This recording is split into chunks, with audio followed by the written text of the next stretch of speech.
As a novelist, getting up here in front of a room full of people is not what comes most naturally to me. Just give me a piece of paper in a cave somewhere and I'll be happy. But I'm here today because I passionately believe in something I need to share with you. It's not an idea I invented, but it's one I observe to be true, both in my own work and in my teaching. And it's about the love affair between creativity and constraint. We all admire people who think outside the box, but how do they do it? What if the key to thinking outside the box is to create a box to think inside of? I don't mean the limitations that life hands to us, like disabilities, age, health, circumstances. I mean the crazy boxes we create for ourselves to test our wits, to give our imaginations a Houdini dare. It's counterintuitive, but it's true. Creativity loves constraint. We all know what it feels like when what we're aiming for is up here and what we actually produce is down here. In the next 9 minutes, I'm going to show you how to start to close that gap by using 3 kinds of constraints to your advantage, plus an added elixir that makes all of them more effective. First, adhering to form. One of poet Mary Oliver's most famous poems, Wild Geese, came from an exercise in end stops. She said she was so focused on trying to get those lines to end with periods that she hardly paid attention to what she was actually writing. The constraints of form kept her conscious brain busy, allowing her intuition the space and freedom it needed to unleash the poem. Writer Jennifer Egan, frustrated with the concept of Twitter, forced herself to overcome her resistance by writing a full-length short story in a series of tweets. The riveting result, Black Box, was snatched up for publication by The New Yorker. Constraints? NBA star Steph Curry practices by dribbling with one hand, catching a tennis ball with the other, while wearing goggles to constrain his vision. Is it any coincidence that he's the best three-point shooter in basketball history? Artists often learn their craft by copying master works, which forces them to stretch their own ideas about color, composition, and brushstroke. As a creative writing teacher, I encourage my students to emulate a wide range of master writers, to learn from the constraints of each style. Adhering to form opens up creativity. Second, limiting your materials. Sculptor Andy Goldsworthy does site-specific sculpture tethered to its own particular landscape, using the natural tools at his disposal. He draws his inspiration from the limits of his surroundings with incredibly beautiful results. Novelist Haruki Murakami discovered his unique style by first writing in English, his second language, which forced him to use a limited set of words. He then, in his words, transplanted those lines into Japanese, and in the process, a new style emerged that was entirely his own. He describes the experience as a moment of clarity when the scales fell from his eyes. Now I get it, he thought, this is how I should be doing it. Artist Xu Bing, when asked to create 2 phoenix sculptures for the atrium of the New World Financial Center in Beijing, agreed.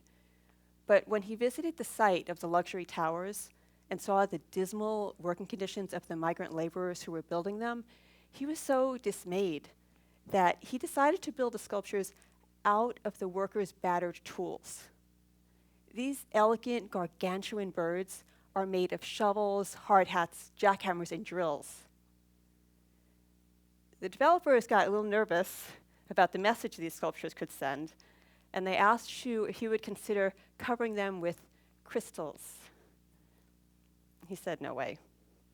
They withdrew the commission, but he forged ahead with the project, and the birds have been exhibited at the Cathedral of St. John the Divine and elsewhere.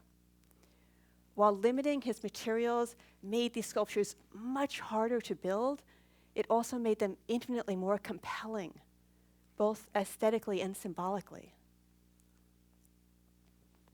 Apprentice painters often work from a limited palette. In my class, I sometimes have my students write without adverbs or adjectives to force them to use nouns and verbs that do more work. Limiting materials fosters innovation. Third, seeking out incongruity. Playwright and actor Lin-Manuel Miranda gave himself a challenge by combining two wildly disparate things, hip-hop and US history. And in the pressure cooker of that challenge, produced the smash Broadway hit, Hamilton. Architect Frank Lloyd Wright, when commissioned to build a house below a waterfall, elected instead to build it on top of the falls, bridging them. A house over a waterfall? The fact that people said it was impossible from an engineering point of view only ignited his imagination.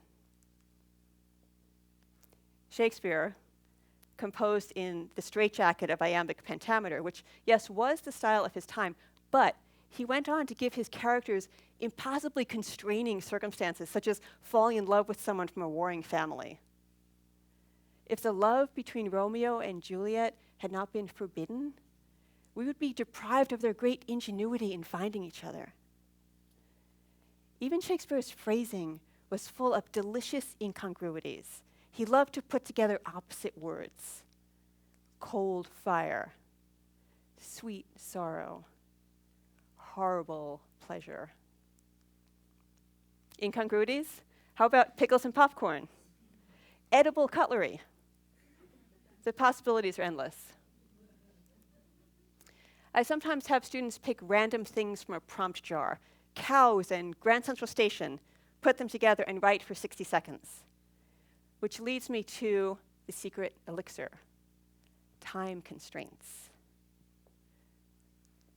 We sometimes begin class with quick, timed exercises similar to the gesture drawings in a life drawing class.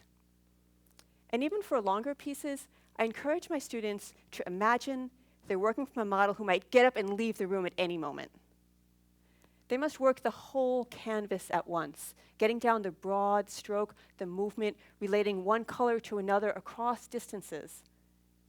Because if you work meticulously 1 centimeter at a time, filling the canvas like a glacier, there's no dialogue, there's no back and forth, there's no urgency to capture the moment before the subject up and leaves. We need pressure and constraint to remind us that the thing we're trying to capture will soon be out of our hands. Full disclosure, I am a slow writer. On the book jacket of my first novel, Bob Shikochis embarrassingly wrote, "Heaven only knows how long we must wait for another book from Callahan." So in order to make this talk as genuine as possible, to walk the talk, I decided to give myself a very constraining goal. I challenged myself to write a 300-page rough draft of a new novel in 3 months. And to sweeten the pot, I decided the whole book would take place in only 7 days.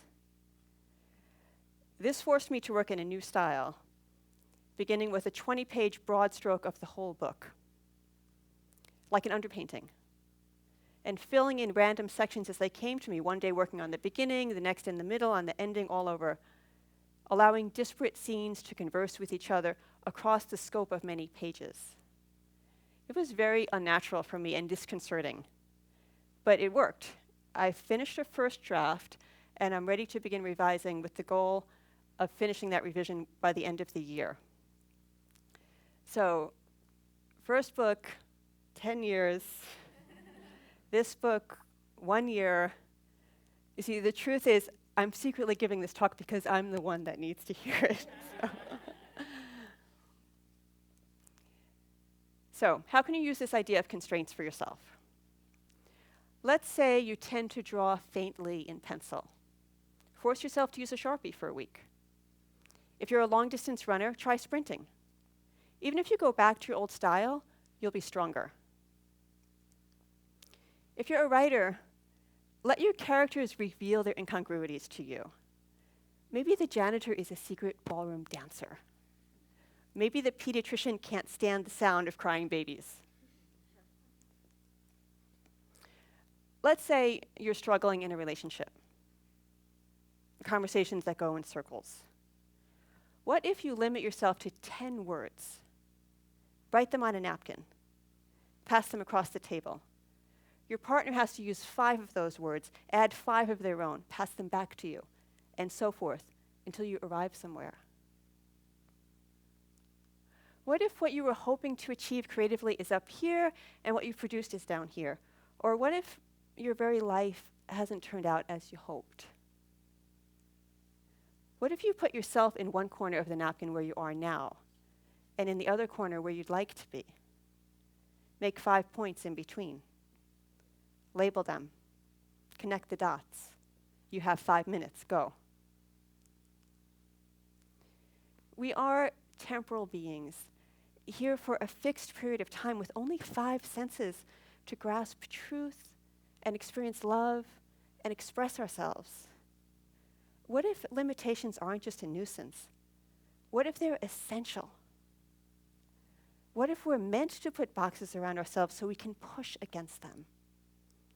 And the friction of that struggle becomes the flint, the spark that allows us to create. Thank you.